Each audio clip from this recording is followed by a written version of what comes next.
Okay, good morning, everyone. It's time to get started. We have a really full program today. Welcome. It's great to have you with us. My name is Steve Kenzie. I'm the Executive Director of the UN Global Compact Network UK, and it's my pleasure to welcome you to our Climate Action Summit, Delivering a Net Zero Future. It's a two-day live event to explore practical solutions for businesses to rapidly achieve net zero. Before we get started with the program, just a bit of housekeeping. This event is being recorded, and we will make the recording available after the session ends. We are in webinar mode, and that means that our attendees will not be able to unmute themselves. However, we do still want to hear from you via the chat and the Q&A. Any comments, please do put them in the chat, and keep an eye on the chat, because as we've already started, we'll be putting loads of interesting links and content in there to help you if you're interested in diving deeper into any of the subject matter that's being discussed. If you have any technical problems, that's for the chat as well. We're going to have only limited time in this session for Q&A, but there will be some time for Q&A. So if you have a burning question, do please put it into the Q&A box, and we'll do our best. Also, because there will be limited time, we urge you to keep an eye on the Q&A box, and if there's a question there that you're really interested in having an answer to, then go ahead and give it a thumbs up, and our moderators will do their best to present that and get you an answer.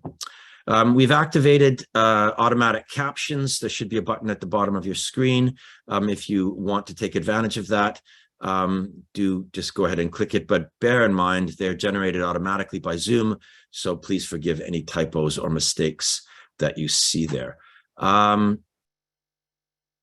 Okay, I think that's housekeeping done. Let's move on to the first slide, which, for those of you not familiar with us, I just want to briefly introduce the UN Global Compact and the Global Compact Network UK. We are part of the world's largest corporate sustainability initiative, connecting companies and other organizations in a global movement dedicated to driving sustainable growth.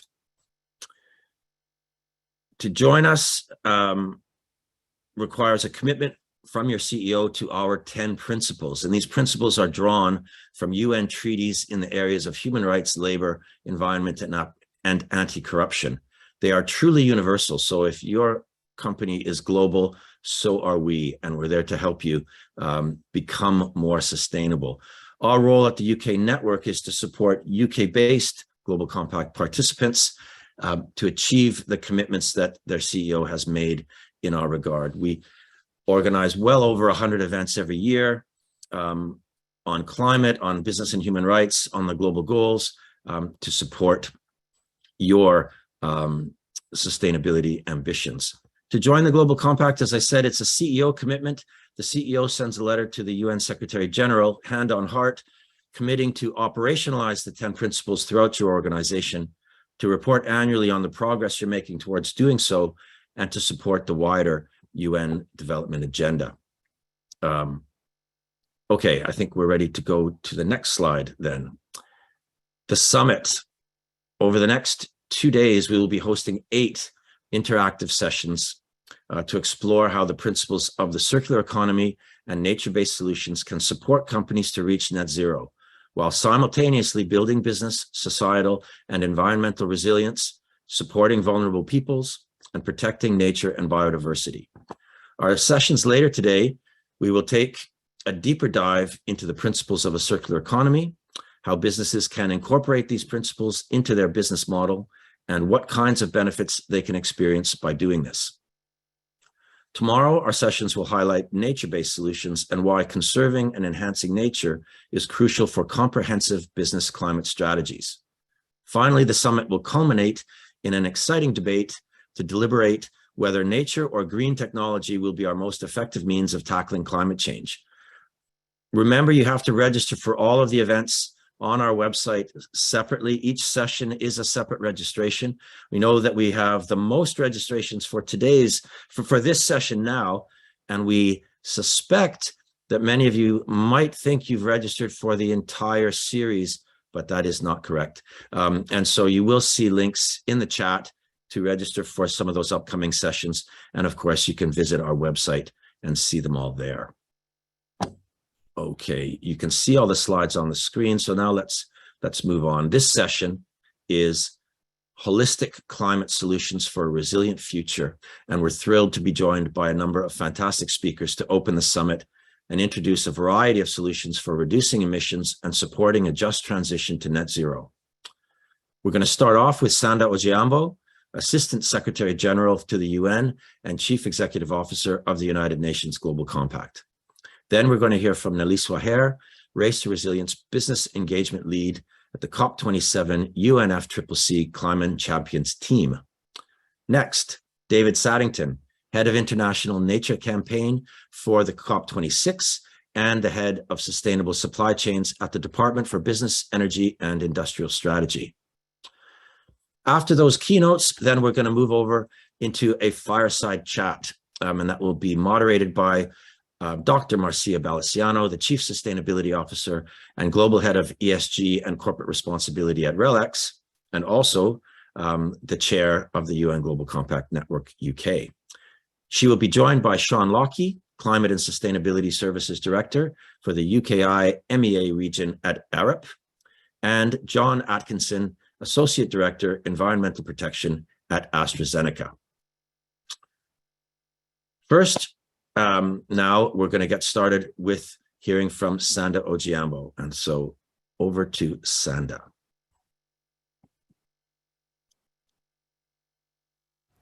Friends, colleagues, and distinguished guests, I am pleased to welcome you to the Climate Action Summit.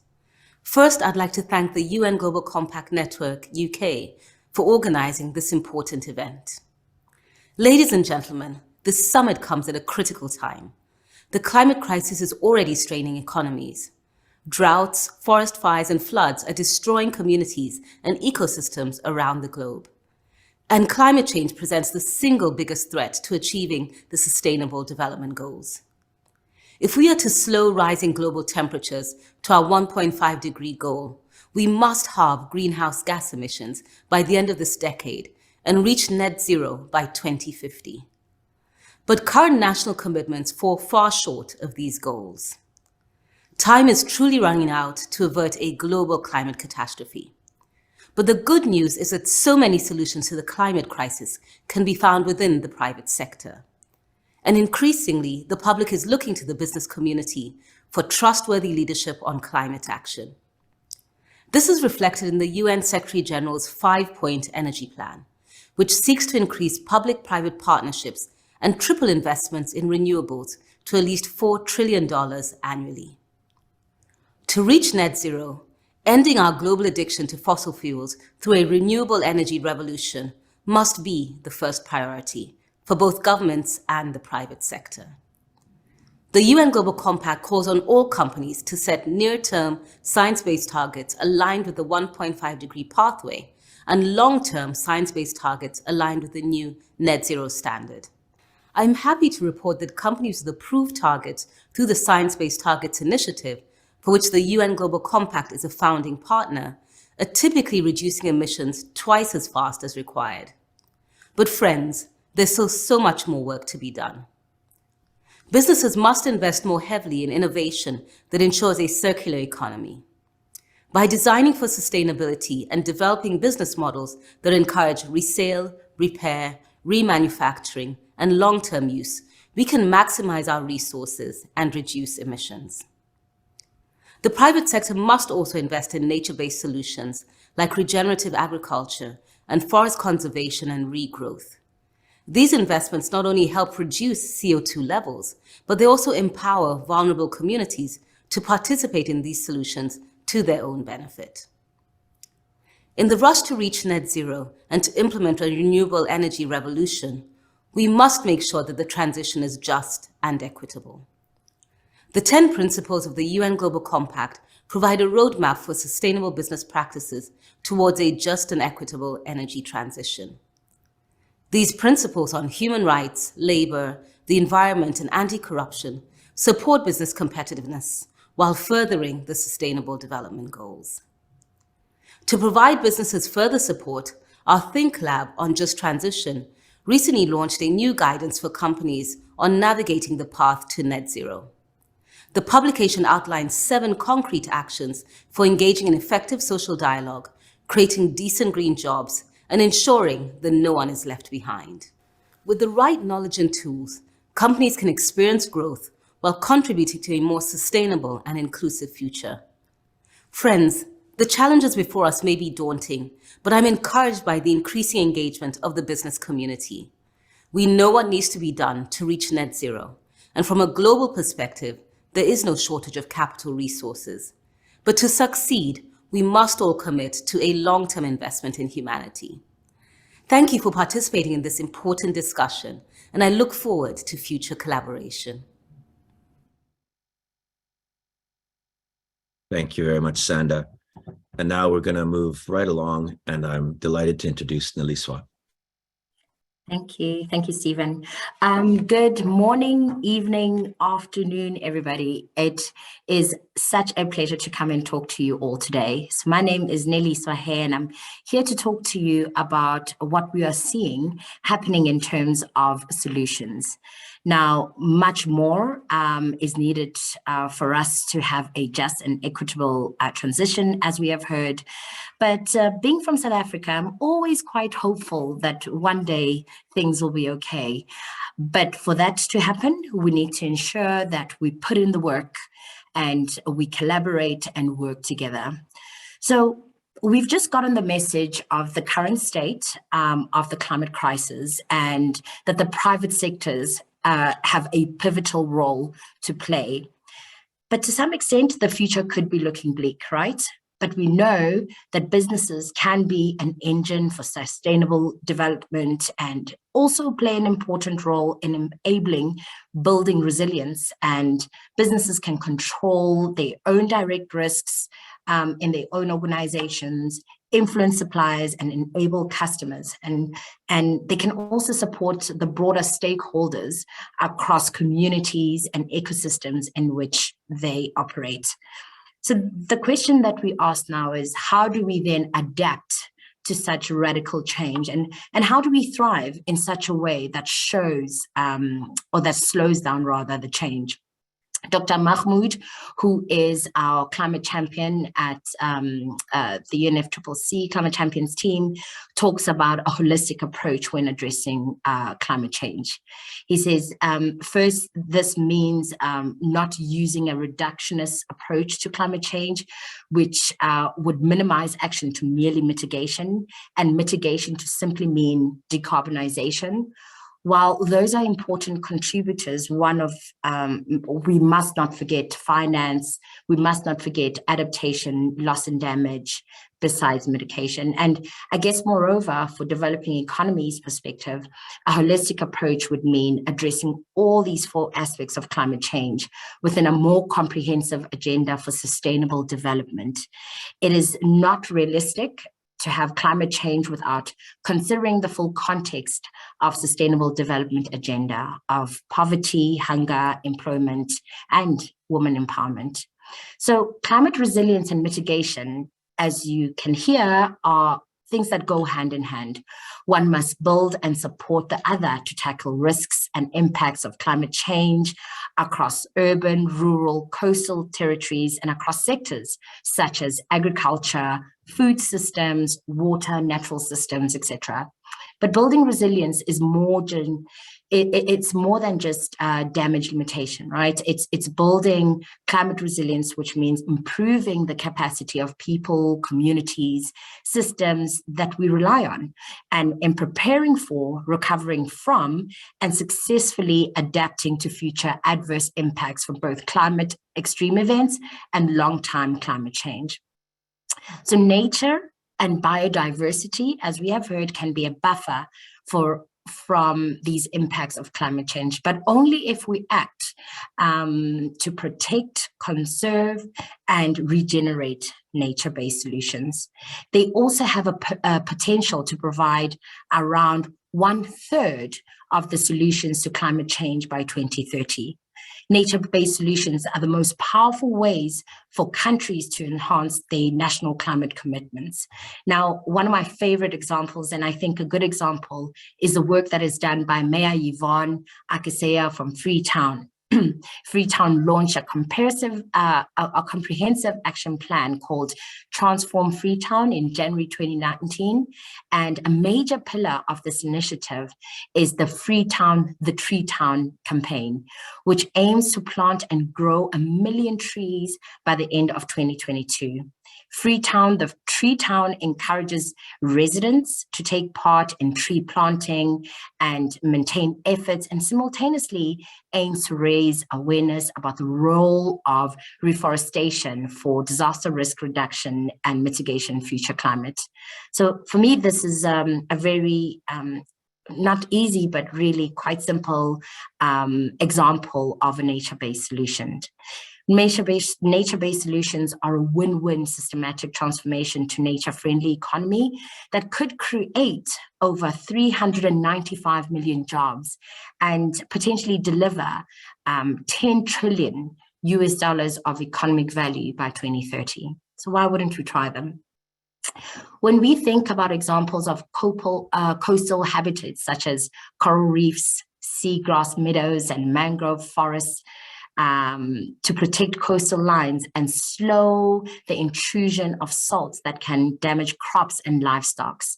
These are examples of how these nature-based solutions can protect and support communities in the face of climate change. Now, to talk a little bit about the team that I work with and the work that we do, I'm with the Climate Champions team, which is mandated by the UNFCCC to engage non-state actors on climate action. Now, currently, we have 2 high-level champions, which are Nigel Topping, who was appointed by the UK presidency for COP26, and Dr. Mahmoud, who's appointed by the Egyptian presidency, which COP is coming in less than 30 days. The Climate Champions campaign for climate action amongst all non-state actors, which are businesses, financial institutions, cities, regions, and civil societies. The 2 campaigns are the Race to Zero, which addresses climate mitigation, and the Race to Resilience, which addresses climate adaptation. Together, these campaigns rally over 13,000 businesses, financial institutions, cities, regions, and others referred to non-state actors. The focus of my work is around the Race to Resilience campaign. And the ultimate goal of the Race to Resilience campaign is to increase the resilience of 4 billion people living in vulnerable communities in collaboration with partner organizations from around the world, while developing tools to support them in their work. It prioritizes the climate risks faced by urban, rural, and coastal vulnerable communities, and elevates the potential and actions that non-state actors are working on. Now, I've got 2 examples that I can give you of some of the work that we have done, which has been quite interesting. Is that one example of our partners' solutions that improves vulnerable populations across urban, coastal, and rural areas, responding to opportunities for system transformation in food and agriculture. This example is from Restore Africa, which is one of our partners. Restore Africa is restoring landscapes and livelihoods across East and Southern Africa. This ambitious land restoration program is the largest of its kind, and it contributes to combating climate change, restoring biodiversity, enhancing resilience, and providing multiple social and economic co-benefits for local communities. In Africa, land degradation is rapidly increasing, and around 45% of the continent is impacted by desertification. Our partner, the Global Evergreen Alliance, is taking a community-led approach of restoration efforts by using evergreen practices such as farmer-managed natural, for example.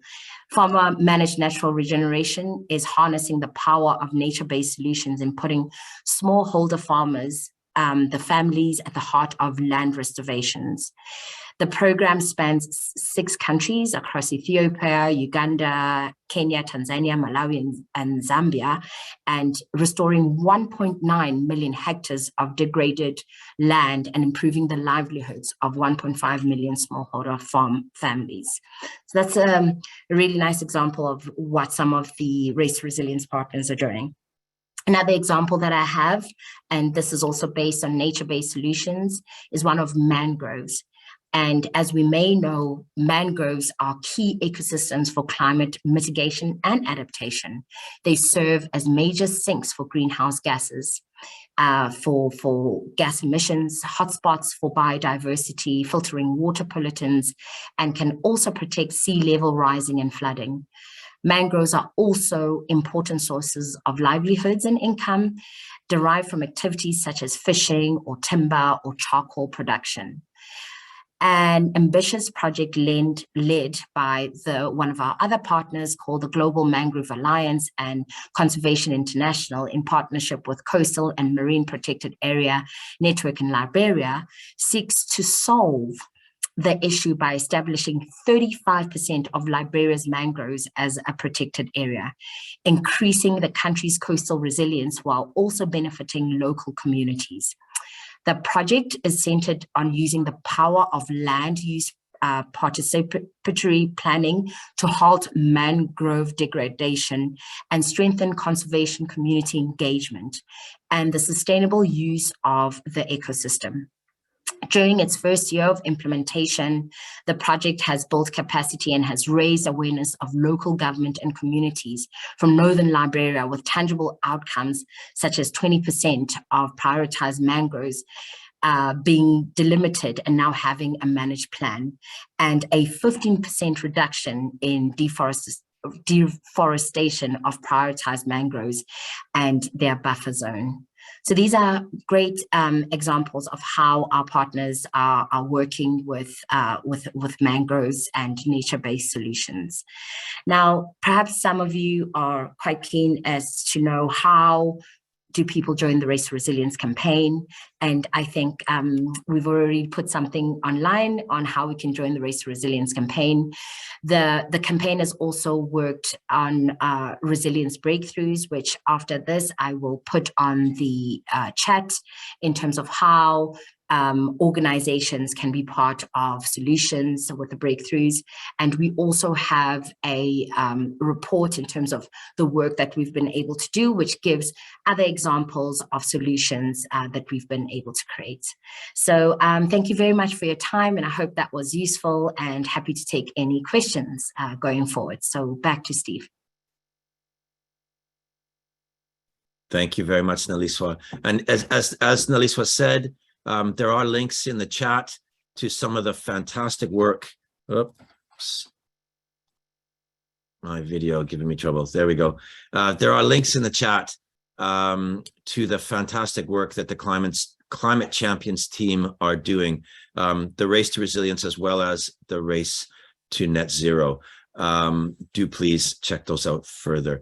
Neliswa can't take questions live, but if you do pop them into the chat, or sorry, not the chat, into the Q&A box, then she will try and provide some written answers before we go. And now we're delighted to welcome David Saddington from BEIS. And David, I understand you're going to share some slides, so let's cross our fingers and over to you. Thanks so much, Steve. Hopefully you can see that. I just need to make it a little bit bigger. How's that looking, Steve? Can you give me some, actually I can't see you now, but yeah, audio recognition, you can see that. It would be great. Yes, all good. Super. Thank you very much. And it's an absolute pleasure to be with you all this morning. I'm David Saddington, and I head up the COP26 Nature campaign.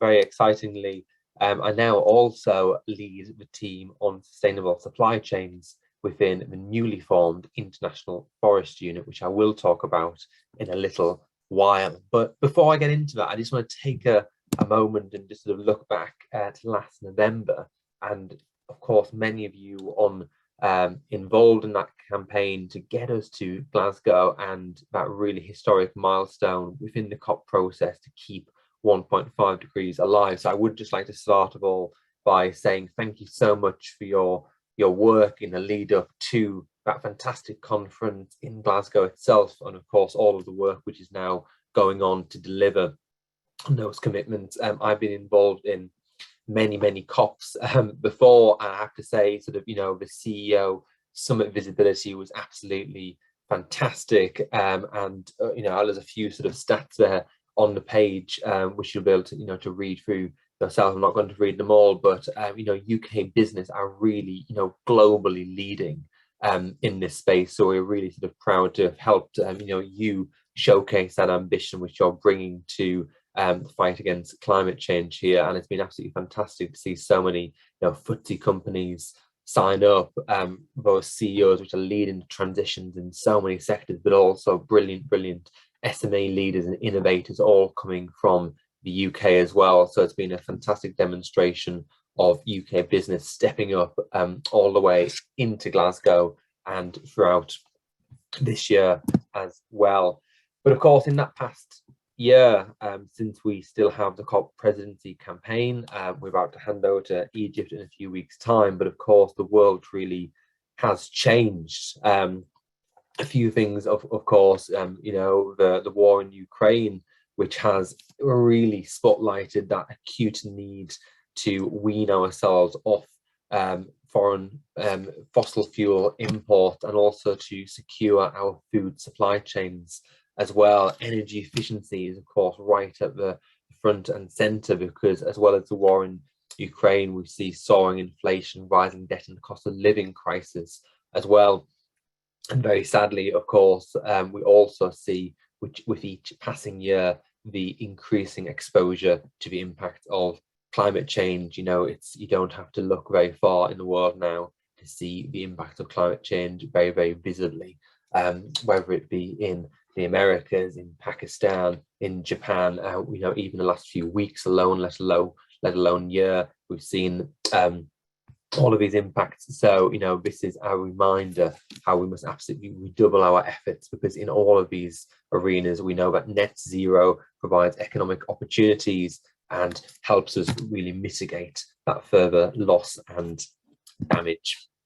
In terms of delivering the Climate Change Pact, we continue to focus on the 4 areas we set out in Glasgow, which is mitigation, adaptation, and loss and damage, finance, and sectors and collaboration. And it's that final one which I will say a little bit more about, because I think it is really exciting, real economy work. And of course, that's where a lot of businesses have been mostly involved.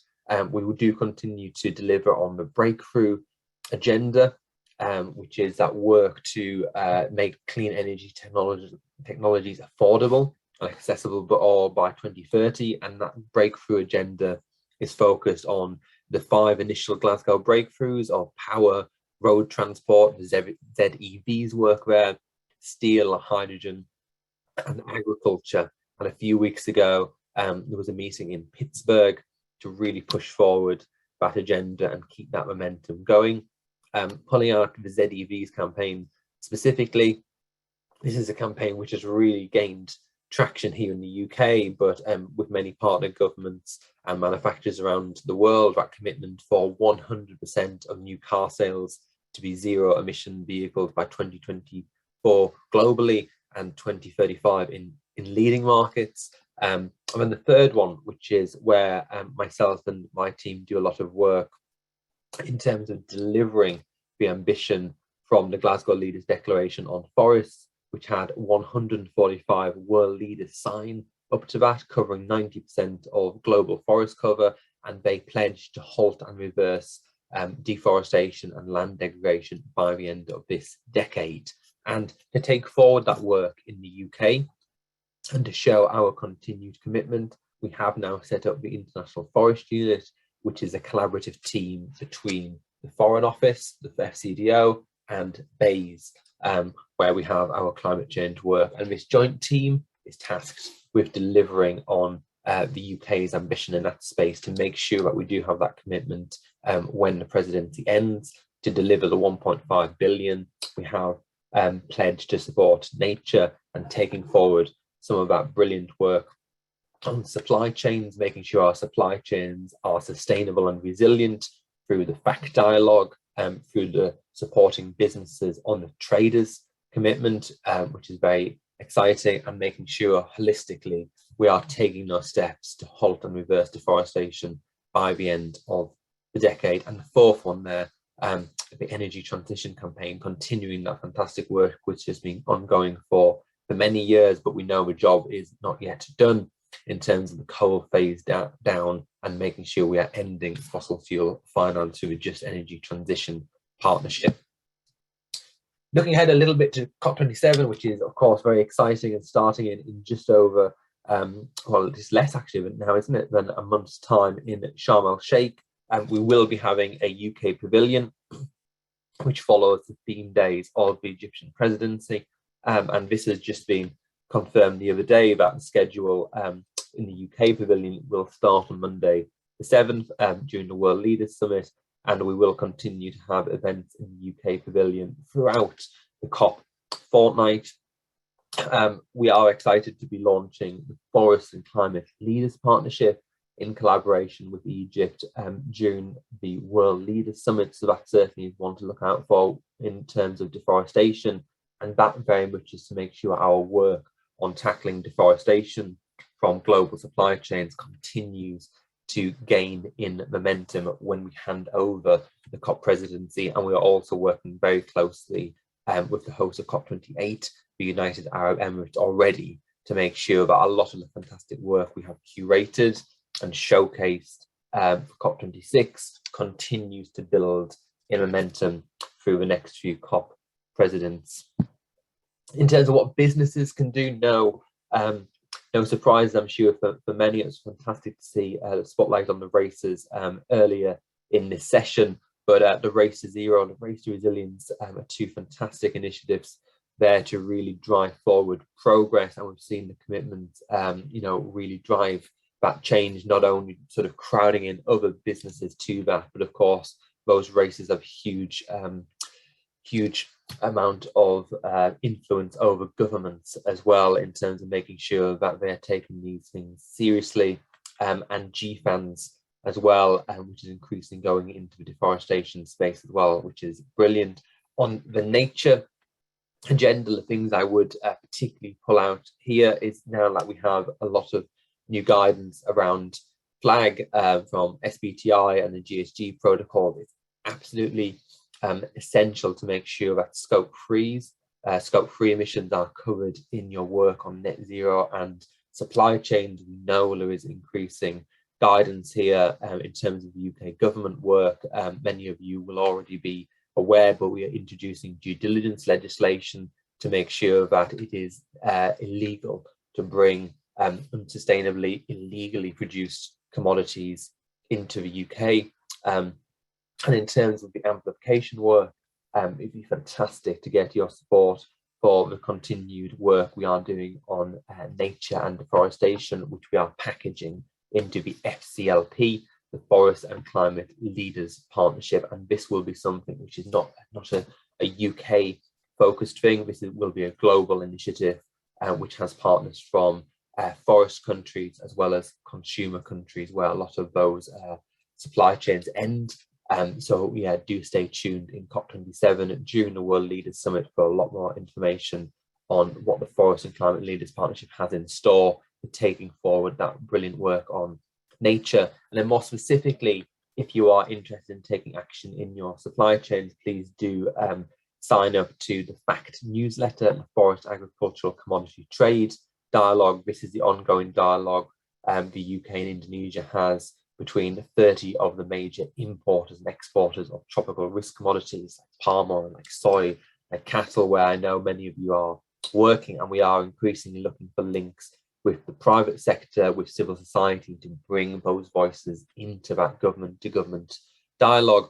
And also do stay tuned as well for the traders commitment. At COP26, we convened 13 of the largest agricultural trading CEOs, and they said that by the time we get to Sharm el-Sheikh, the COP27, they will publish a roadmap which is aligned with 1.5 degrees of ambition. So we continue to work with them, ourselves, the US government and the Tropical Forest Alliance to take that work forward. So do stay tuned for information on that roadmap, which will be coming out for COP27.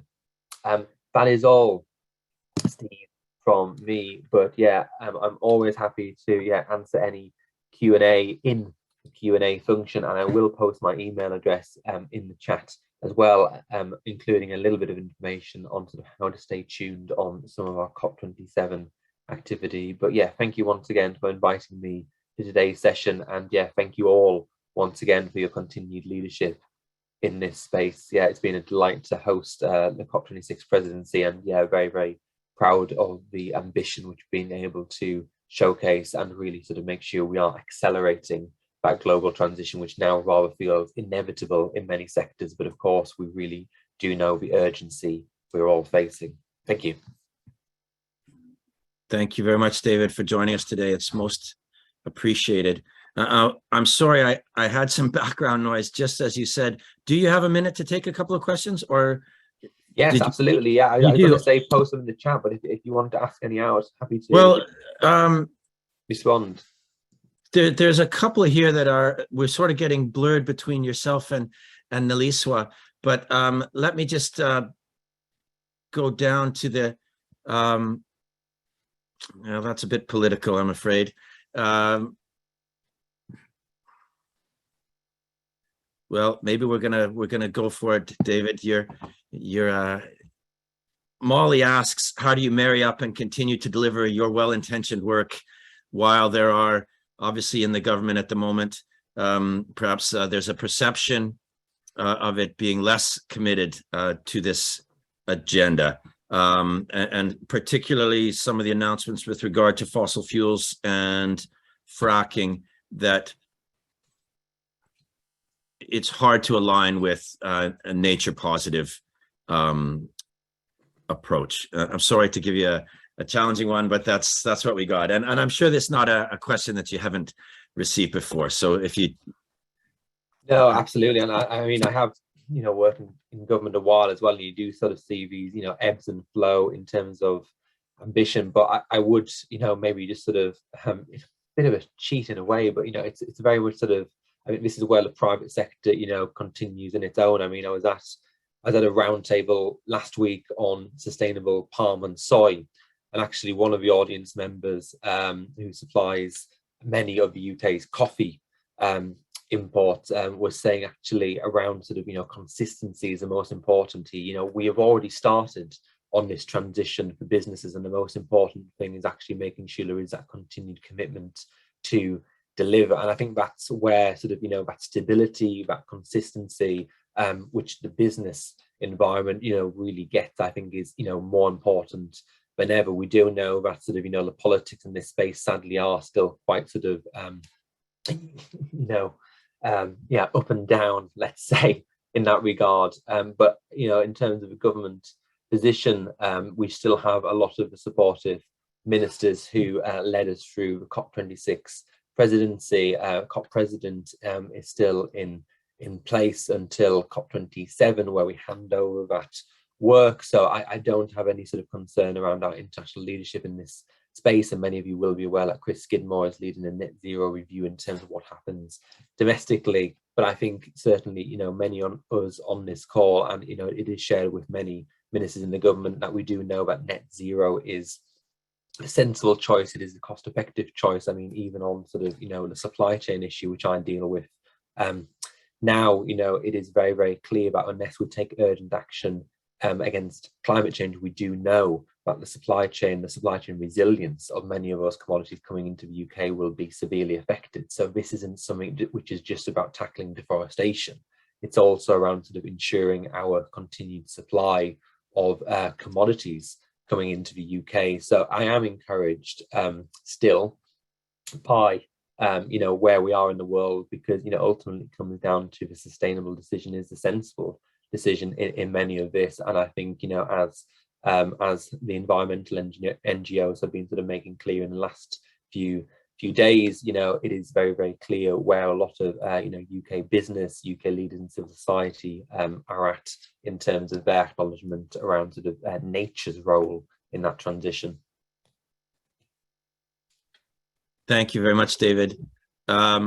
If you have time to do more questions, writing them out in the Q&A, there are a couple of things there that your views on, I'm sure would be most welcome. And again, Neliswa, same for you. If you're able, there's quite a lot in there relating to your comments on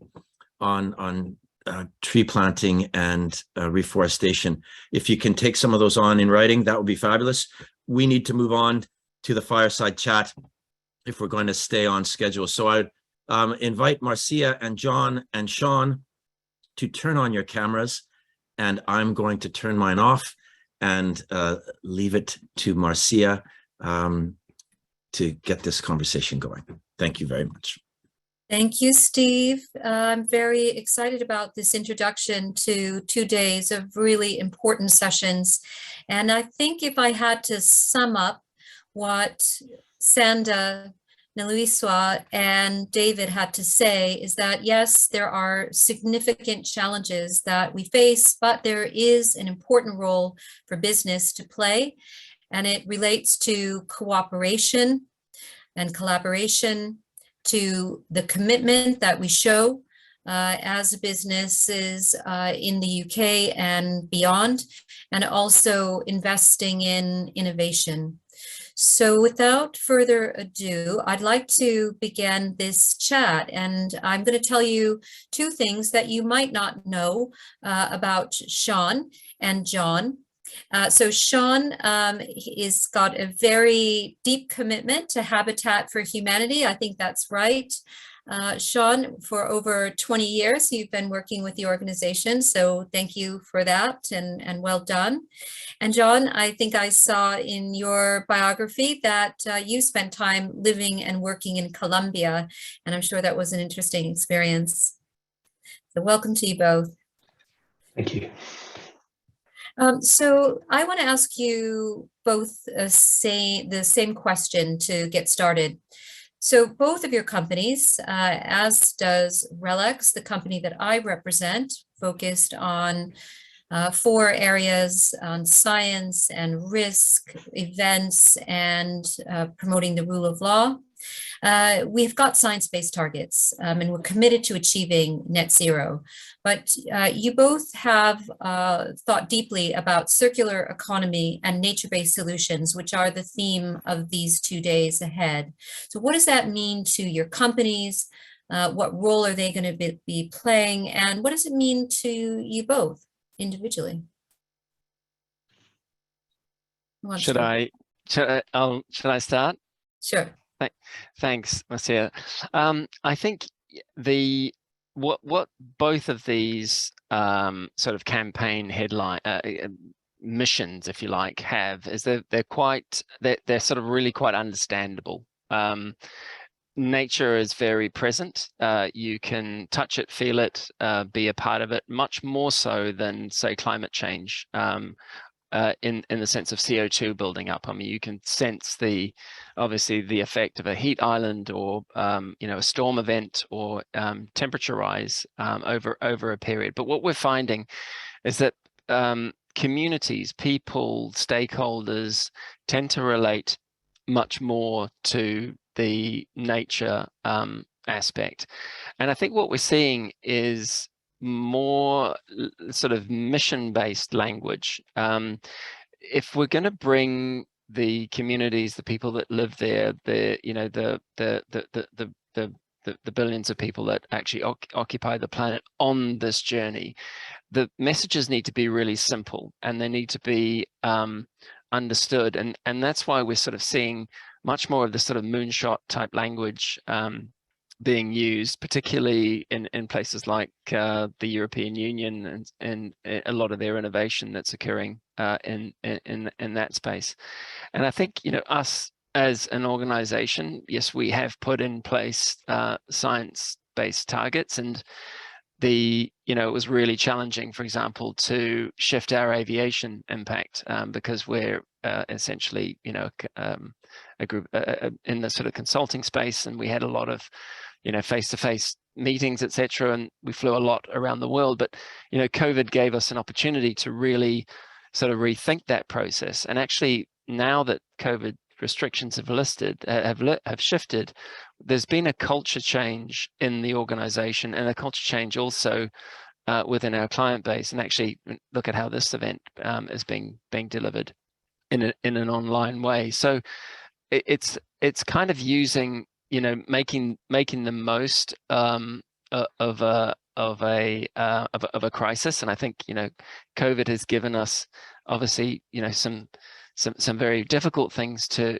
restore from, but it's also given us opportunity to sort of rethink some of the ways that we are working as Arup. That's great. John, how about from your perspective on the importance of circular economy and nature-based solutions? Yeah, thank you, Márcia. Yeah, I'll give a quick overview of how they fit into our climate targets. So at AstraZeneca, we know that sustainability is fundamental, not only to the health of the planet, but also to society, people, and ultimately our business as well. So we're working with many partners to deliver sustainable healthcare. And last year, we became one of the first 7 businesses worldwide to have our net zero targets verified to the Science Based Targets initiative's net zero corporate standards. So through our Ambition Zero Carbon program, we're on track to reduce our greenhouse gas emissions from our global operations by 98% by 2026. So huge reductions there. And we're also working across the value chain. By 2030, we'll halve our emissions from across our entire value chain, on our way to a 90% reduction by 2045. So this is our net zero target. And on top of that, we've committed to being carbon negative across the value chain by 2030. So lots of high level targets, but I think you'd like to draw attention to circular economy and the role that it has to play. So we know that most of our natural resource and climate impacts are embedded in our products rather than sitting at our sites. So just 10% of our emissions are from our direct operations, with the remaining 90% in our products and in the goods and services we purchase from our 50,000 suppliers. So adopting circular economy principles is key to reaching these decarbonisation goals, because we actually have to work on those products and their life cycles. So we need to be more efficient. We need to look at how we can shift the circularity across the products we use and across the wider value chain. So to do this, we're leveraging our experience with lean manufacturing. This includes tools to enhance efficiency and eliminate waste. And we're using this as a framework to build a framework for our employees so that whatever their role in our business, they can work to identify and implement ideas that contribute to these targets.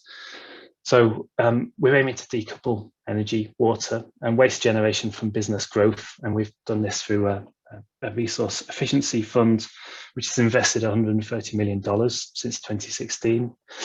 And we look, on the product side of things, we use LCAs to focus on hotspots and opportunities for circularity, to reduce our environmental and carbon impacts right across the product life cycle. So this is using circular principles and making interventions like green substitutions, green procurement, through to solvent recovery and water reuse.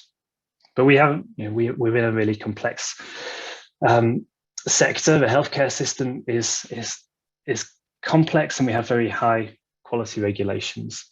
So we need all stakeholders in global health to come on board and to review the processes and the resources that we're dedicating to the circular economy. We need everybody to look at where we can remove, reduce, recycle, and reuse materials. And we need collaboration across the sector if we're to have a more circular healthcare system. Thank you, John. Sean, I know that you have been a long-term partner of the Ellen MacArthur Foundation, and it's great to see that stick-to-itiveness and long-term support for an organization that you believe in. how is it helping you to advance your circular economy actions at Arup?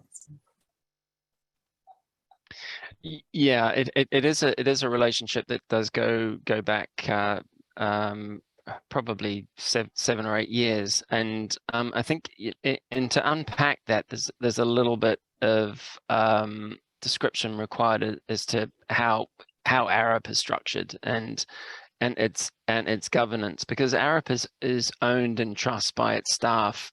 So all profits that we make go back into further research, further discovery, and benefits for staff. And so because of that, we're able to earmark resources for partners that we feel will really help to shift the system. And the Ellen MacArthur Foundation is one of those. And what happened with Ellen MacArthur Foundation is there was a lot of work in particular areas like fashion, for example, but we're very active in the built environment. So cities, metabolic flows, resource flows within the city space, building materials, the design, the construction, the operation, and the end of life of assets within the city space is very much sort of our sort of concentration, and Ellen MacArthur Foundation didn't really have much in that built environment space. So we worked with them to develop some early advocacy and some support material. And I think our first collaboration together was a report called "Realizing the Value of Circular Economy in Real Estate," the real estate sector. And this is a free to download download guide that you just put that title in a web browser and you'll find it. But it found that there are simple things like having flexible spaces, for example, in buildings, has the potential to improve the net present value by 18% on a real estate asset.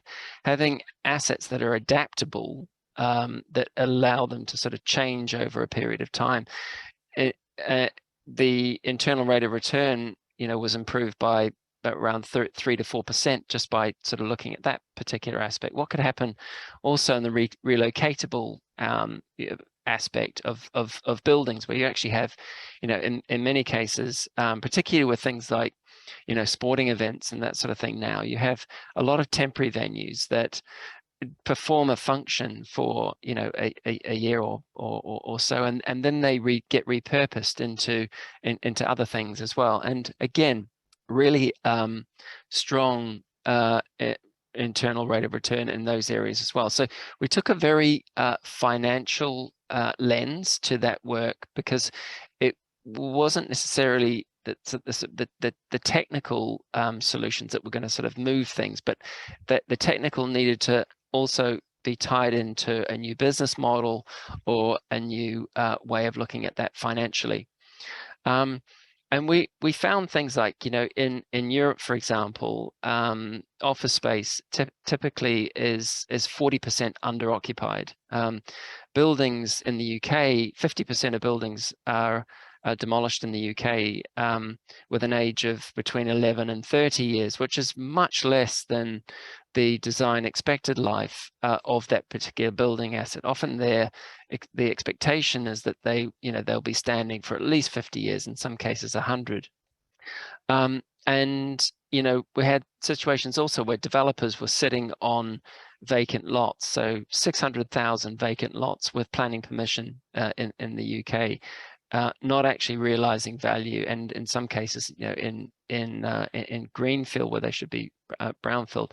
So that was our first piece of important piece of research together, and then that grew over time to a built environment toolkit, which is now online, which provides support on how to construct a business model, inspiration from case studies, how to undertake a design charrette with the design team that would be involved in that development. And our most recent thing is a circular coalition which is now supported by the Louders Foundation and Metabolic and Circular Economy, World Business Council for Sustainable Development, Ellen MacArthur Foundation and Arup are in that coalition. Where our role in that is to look at the business models. So in that business model, we're looking at a product as a service, and that might be a facade, a heating system, a cooling system, a furniture system within that building. So there's some of the examples and a little bit of the history with the Ellen MacArthur Foundation. Sean, a quick follow-up question. Thinking about the ways we are now working post-pandemic, there is a lot of space in city centers that is not going to be utilized, or certainly if, as you were saying, there was under occupancy. What's going to happen to those buildings and city centers, and what does circular economy have to say about that? It is a really good question, and it really depends on the city. Some cities have bounced back faster than others. A lot of those owners are looking at what can be done to sort of repurpose. Maybe there's a flip more to a mixed use function there. We're seeing also some need for innovation in the valuation system and how leases are structured. That the pinnacle kind of lease structure was a tenant, 25 years with a fantastic covenant. That's really different now, where you've got multi-tenants, and innovation in the area of potentially also in places like where startups are occupying maybe one floor.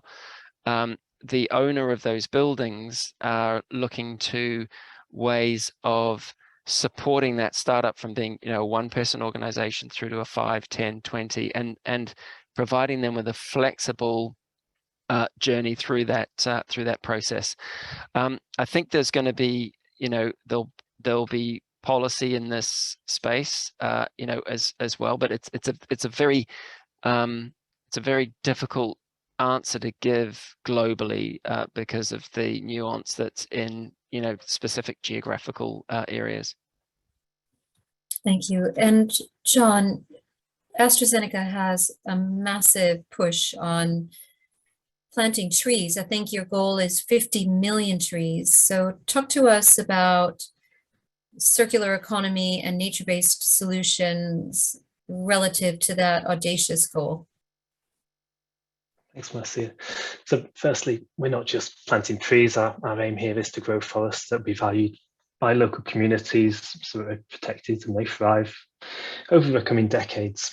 So AZ Forest is aimed at mitigating the negative impacts of climate change, but also making a positive contribution to communities, local economies, nature, and our planet.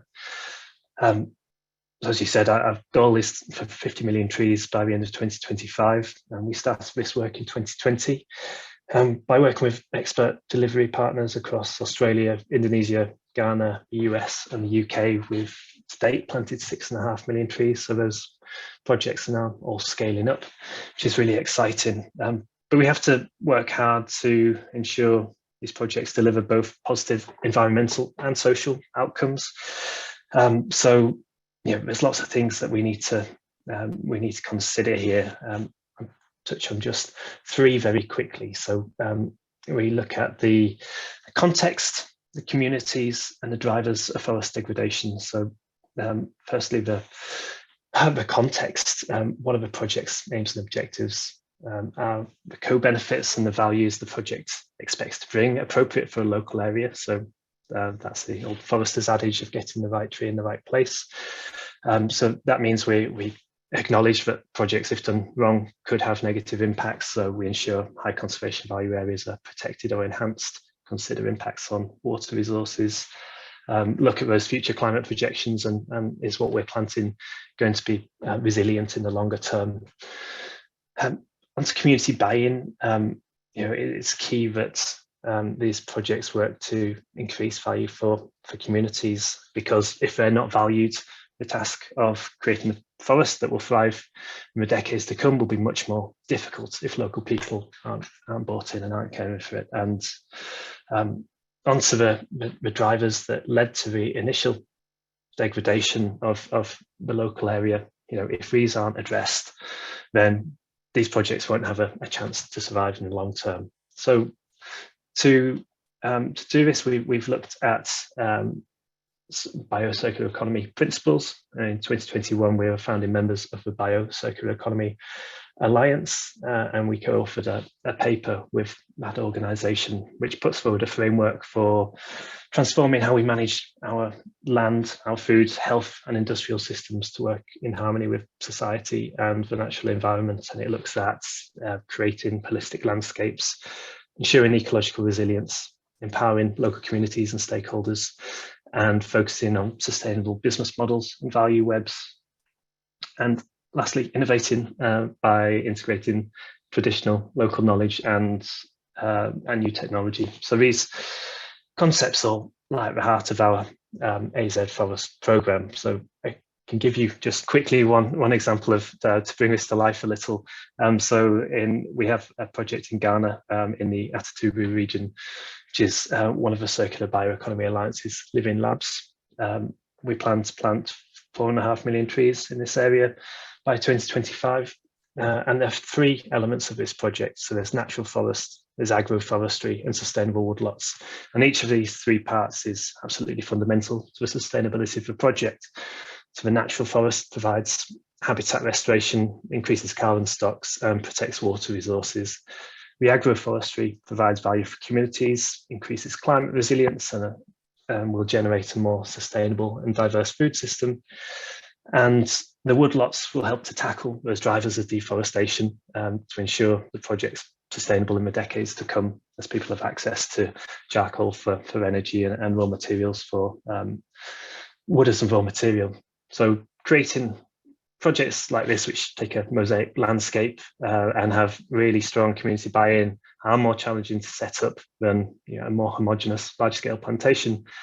But in the long run, they'll generate far more co-benefits, far greater permanence, and hopefully, as long with that, keep the carbon locked up far more successfully.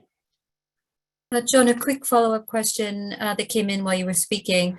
So amazing that you are, planting trees, and as you said, thinking about that in a holistic way with forests. But what about the preservation of the existing forest stock? How does AstraZeneca think about that? Yeah, it's a great question, and it is absolutely key. We have a program looking at the sourcing of our raw materials and are working hard on soy, on wood and timber products, which are used in our products. It is a challenge. We don't often buy the raw material. We often buy palm oil derivatives, so getting traceability back to the source is an issue. But we have a number of programs in place working to improve the sustainability and making sure we're not contributing to the deforestation problem, but also within the projects in AZ Forest, we are actively looking at tackling those drivers of the local deforestation and land degradation that has led to us needing to do forest restoration in the first place. So they're a key component of key consideration of all of those projects is how do you make sure these trees aren't just chopped down again in the future. Thank you. John, if I could just come in and kind of complement with maybe another example, which is in the city scale. So I won't mention the city or the mayor, but the intent was the mission was 3 million trees in this cityscape, this existing European city. So that was the mission. But then the questions then started to sort of come up around the species types, how that tree would then interface with the existing infrastructure, what was underneath it in terms of pipes, wires, underground, transport systems. and a really interesting sort of dialogue then around maintenance and the value of that tree. So all of those trees. And so collectively, the city felt that there could be a reduction in urban heat island of 3 degrees in summer. That the pollution that would be absorbed could be quantified. The shading effect. Also, there's this metric of if you live in a tree-lined street, your house is worth, has an uplift for it as well. Dwell times in retail areas is higher when there's nature around because of the biophilia. Does any of that connect with you as maybe a place-based sort of experiment closer to where the impact is occurring, which is, in the city space? Yeah, absolutely. Great point, Sean. I think, we recognise the health benefits are key to us as a healthcare company, and we have these large-scale global projects that I'm talking to today. But our local sites are also, local teams are also actively going out in their local area and working out where do we need more forests for local biodiversity, to protect local water resources and to improve health. So yeah, we have examples, for example, in Chennai, where our team planted a Miyawaki forest next to the railway station in Chennai, specifically to try and bring some greenery to that area and for all the particulate matter that those high density planting can bring. So yeah, absolutely. There's many people across the organisation are really bought into this and looking at how trees and increasing greenery in urban areas can have a positive impact. Thank you. I think this is maybe a time to now bring in Márcia and the RELX work. And I think it would be great to sort of hear a bit more about that in terms of its mission, its intent, your own science-based targets, and potentially the role that it can play in supporting others to achieve climate action. Márcia? Yeah, thanks, Sean. So critical. We need to have our own houses in order. So we have to put our heads down, do the work inside our organizations, grapple with the tough issues around what happens in our supply chain and in our scope 3. And I think you made that point really well, Sean, earlier in your remarks.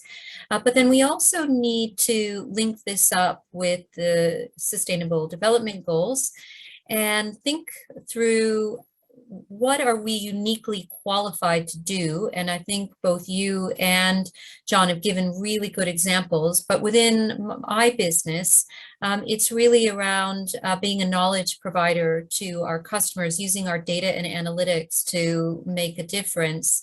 And I just wanted to point out one thing that we're really passionate about. It's our free RELX SDG Resource Center. There are over 100 sources related to net zero, but other keywords. On the homepage, you can get up to the minute news on climate action in every UN language, plus German. So it's about, curating what we're good at. And I think every business needs to think about how they can do their part on the enabling environment. But, just one example of what you can find on the Resource Center is a great report that my colleagues put out last year with a forward by the father of the SDGs, former UN Secretary General Ban Ki-moon, on how can research help the world achieve net zero. And it's looking across over 1 million articles to look at the trends in research, where are there gaps? What about that, in terms of the North-South divide? So my short story is that I think it's incumbent on each one of us working in the business community to look at where we can use the skills and resources that we have to promote the net zero agenda and to advance circularity principles, and also do our part on nature-based solutions, whatever that means for our respective businesses. Now, I'm just noticing the time, but I wanted to, maybe I'm going to ask for like one sentence from each of you about, how, it's great that we, set the principles, but how do we get the buy-in in our organizations and at the board? So John, how do you think about that in AstraZeneca? Well, I think, this is driven from the top. I think we've got our boards are fully engaged, but I think a key thing that businesses can do is to link pay and reward for those people in the boards to achieving sustainability goals that many companies are committing to. I think that really focuses minds and ensures those commitments are driven into action. Fantastic. Sean? Yeah, I'd say innovation is probably going to come from non-usual suspect areas. There will be disruptors in this space. There will be someone working on something on a kitchen table or in a garage right now that is going to be the next big thing. So be curious, look out for those. Give academia a hand. Some of the great ideas and research that's sitting within the ivory towers of academia that needs industry and government sort of support to get it out, get it tested, get it trialed, get the initial sort of pathfinders and demonstrators happening, and then scale, and then governments to just give us the policy certainty that we need for a business to invest in at least a sort of a 10-year play, by continually sort of changing the policy environment, and the levels of support just doesn't provide that commitment that industry needs to invest considerable resource in this transition. And before I hand back to Steve and give him the last word, one of the popular questions in the Q&A function is from Ed Gamel. Hope I said that okay, Ed. And it's whether you think, Sean and John, that the world can stay under 1.5 degrees Celsius with a net zero target of 2050, or do we need to really be moving that forward, that 2030 is really the deadline for decarbonization? So Sean, what do you think? Yeah, I would say 2030. There's just too many political cycles for it to be 2050. It's still too far away. I think we've seen with some of the crisis that we've had recently that we can mobilize and we can do things in a different way if presented. So interesting that some of the many of the corporates that we're sort of working with and some of the government agencies are now committing to targets much earlier, sort of in the 2030 space. So 2030. Fantastic. Yeah. John? Agreed. I think it's clear that we're so close to that 1.5 degrees already. 2050 does feel like it's too far away. To focus minds, we need to act faster. That's the only way we can do this. Great. Well, I think that's our mandate. John and Sean, it's been great to talk to you. Thank you so much. And Steve, back over to you. Thanks very much, Márcia, and Sean and John. That was fantastic.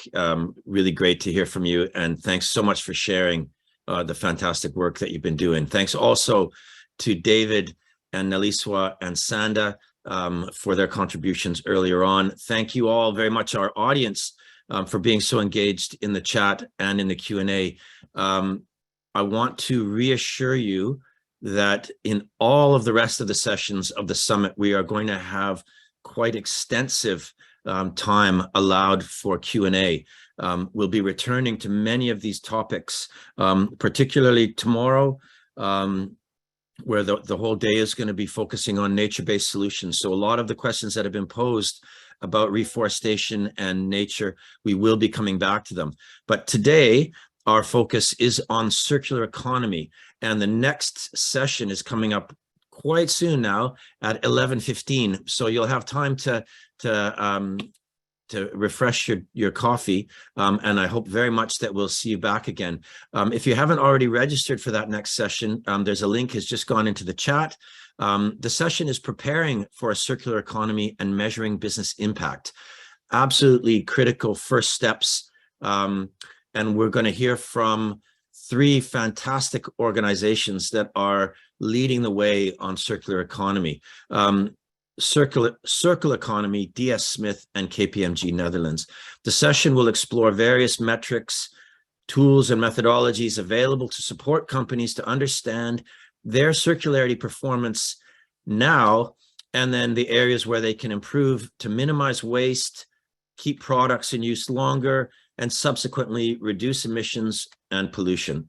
It's going to be a really interesting session. Of course, we're really excited about the whole program over the next 2 days, and we hope that you'll be able to join all of the sessions. And so more links coming in the chat now. And you can see on there, I think there's a really nice flow taking you from, getting started on circularity through to mobilizing finance for circularity. Really designed to give you practical guidance on how to improve your business. And then same goes tomorrow, starting out with just getting a better understanding of your company's impacts on nature, and then how to work through and finance a process where you can really maximize your positive impacts. And really excited about the debate tomorrow, where we're going to put the 2 up against each other. Let's go to the next slide very, very quickly. I just want to tell you about a few other things that we're doing at the Global Compact Network UK. We're not just about climate. Our business and human rights team have organized a webinar series on social mobility, improving business and society. It's a 4-part series, still 2 to come. The next one is on the 25th of October. We hope very much you can join us for that. And our Global Goals team just launched last week a fantastic comprehensive report on the UK's progress towards achieving the Sustainable Development Goals. I urge you to have a look at that and see how we're doing. Okay, finally, a survey is going to pop up when the session ends. Please take a couple of minutes to fill it out. We'd really welcome your feedback, and that will inform the rest of the programming over the summit, maybe. Okay, thank you all very much again. I hope to see you at 11:15, but if we don't, have a great day, and we certainly look forward to seeing you again soon. If you're not already, do click through there and follow us on Twitter and LinkedIn, and that's a great way to stay in touch and keep up with all of our activities. Thank you. See you soon. Bye.